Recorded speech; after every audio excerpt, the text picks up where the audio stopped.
আসসালামু আলাইকুম। ঈদের পর ডিগ্রি প্রথম বর্ষের স্টুডেন্টদের জন্য যে পরীক্ষাগুলো বন্ধ ছিল সেগুলো আবারও নতুন করে চালু হচ্ছে। 22/4/2024 তারিখ থেকে হিসাব বিজ্ঞান প্রথম পত্র পরীক্ষা আছে। তো শেষ মুহূর্তের চূড়ান্ত শর্টকাট সাজেশন নিয়ে আজকে হাজির হয়েছি আলামিন একাডেমি ইউটিউব চ্যানেলে। যাই হোক, আমাদের চ্যানেলটা নতুন, আমাদের আলামিন আইটিবিডি নামের একটা ইউটিউব চ্যানেল আছে, সেখান থেকে আমরা সাজেশন দেওয়ার চেষ্টা করতেছি, কিন্তু ওখান থেকে দেখা যায় ঝামেলা কি, আমাদের ওই চ্যানেলটা আমরা বিভিন্ন ধরনের ভিডিও আপলোড করি, সেক্ষেত্রে দর্শকদের সমস্যা হয়ে যায় এবং দর্শকদের কথা চিন্তা করেই কিন্তু আমরা আজকের এই শর্টকাট সাজেশন নিয়ে আসছি।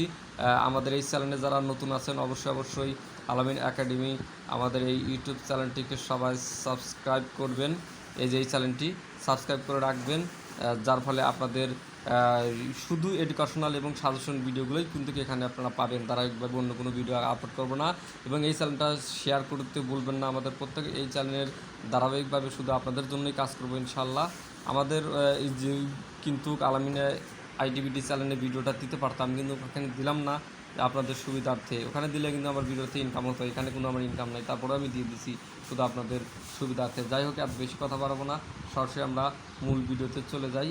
যাই হোক, আজকের সাজেশন হচ্ছে হিসাব বিজ্ঞান সাজেশন। এখান থেকে মোটামুটি ইনশাল্লাহ ভালো কমন পাবেন। এই যে বিষয় হচ্ছে হিসাব বিজ্ঞান প্রথম প্রিন্সিপাল অফ অ্যাকাউন্টিং, বিষয় কোড 11-25-01। খ বিভাগ গ বিভাগ নিয়ে আলোচনা করব, তারপরে আমরা ক বিভাগ কোথা থেকে কমন পাবেন সেটা বলবো। খ বিভাগে 1 নম্বর আছে হিসাব বিজ্ঞান কাকে বলে। খ নম্বরে হিসাব বিজ্ঞানের উদ্দেশ্য সংক্ষেপে বর্ণনা করো। 2 নম্বরে হিসাব বিজ্ঞানকে ব্যবসার ভাষা বলা হয় কেন। 3 নম্বরে হিসাব তথ্যের ব্যবহারকারী কারা।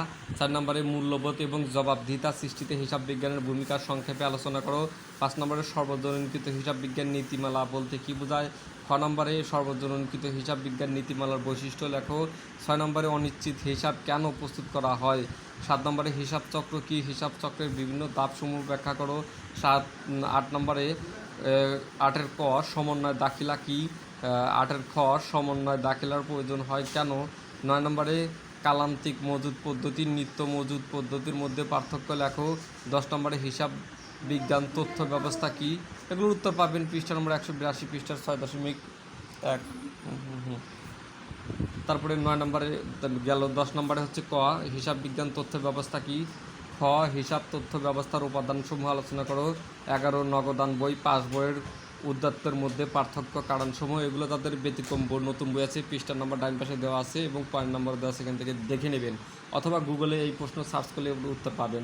12 নম্বরে ব্যাংক জমার সমন্বয় বিবরণী প্রস্তুতের উদ্দেশ্য লেখো। 13 নম্বরে চলতি দায় দীর্ঘমেয়াদী দায় এর মধ্যে পার্থক্য। 14 নম্বরে আর্থিক বিবরণী উপাদানসমূহ আলোচনা করো। 15 নম্বরে অনুপাত বিশ্লেষণ কী। তারপরে 15 খতে আছে অনুপাত বিশ্লেষণ সীমাবদ্ধতা লেখো। সারা বইয়ের মধ্যে থেকে খ বিভাগে মাত্র 15টা প্রশ্ন দিয়েছি, এখান থেকে আপনারা মোটামুটি ভালো কমন পাবেন। যাই হোক, তারপরে গাণিতিক সমস্যাসমূহ, এটা হচ্ছে ব্যতিক্রম, যাদের প্রশ্ন আছে মূল বই আছে তারা পাবেন, তাছাড়া আর কেউ এটা পাবেন না। গাণিতিক 1 নম্বর হচ্ছে 32 পৃষ্ঠার প্রবলেম 9 নম্বরের প্রশ্নের উত্তর। তারপরে 2 নম্বরে 42 পৃষ্ঠার প্রবলেম 17 নম্বরের, এখান থেকে ভালোভাবে দেখে নিন। 3 নম্বরে 45 পৃষ্ঠার প্রবলেম 21 নম্বর। 68 এবং 69 পৃষ্ঠার প্রবলেম 45 নম্বর। 75 পৃষ্ঠার প্রবলেম 51। 100 পৃষ্ঠার প্রবলেম 12 এবং 101 পৃষ্ঠার 13 নম্বর। তারপরে 135 পৃষ্ঠার প্রবলেম 43। যাদের বই নাই, তার ফ্রেন্ড সার্কেল কাদের বই থাকলে তাদের সংরক্ষণ করুন, প্রয়োজন আপনার বিষয়টা কিন্তু অন্য কেউ আপনি খুঁজে দেবে না। যাই হোক, বাকিটা এই যে স্ক্রিনশট দিয়ে নেন মোবাইলে, ভাই এত বলতে গেলে তো একদম সন্ধ্যা হয়ে যাব। নেন, এখান থেকে স্ক্রিনশট দিয়ে নেন আপনারা। আর ক বিভাগের জন্য বলবো 2015 সাল থেকে 2021 সাল পর্যন্ত যদি বোর্ড প্রশ্ন আপনারা পড়েন, তাহলে আপনারা কিন্তু 100% এখান থেকে ক বিভাগের জন্য 10টা 10ই আপনি একদম 10টার মধ্যে 10টাই কমন পাবেন এখান থেকে ইনশাল্লাহ। যাই হোক, ধারাবাহিকভাবে নতুন সাজেশন আসলে আপনাদেরকে জানিয়ে দেবো। ভিডিওটি শেয়ার দেবেন, ফেসবুকে অবশ্যই শেয়ার দিয়ে দেবেন ভিডিওটা, এটা আপনাদের কাছে রিকোয়েস্ট থাকলেও পরবর্তী ভিডিও আসলে অবশ্যই আপনাদেরকে জানিয়ে দেবো।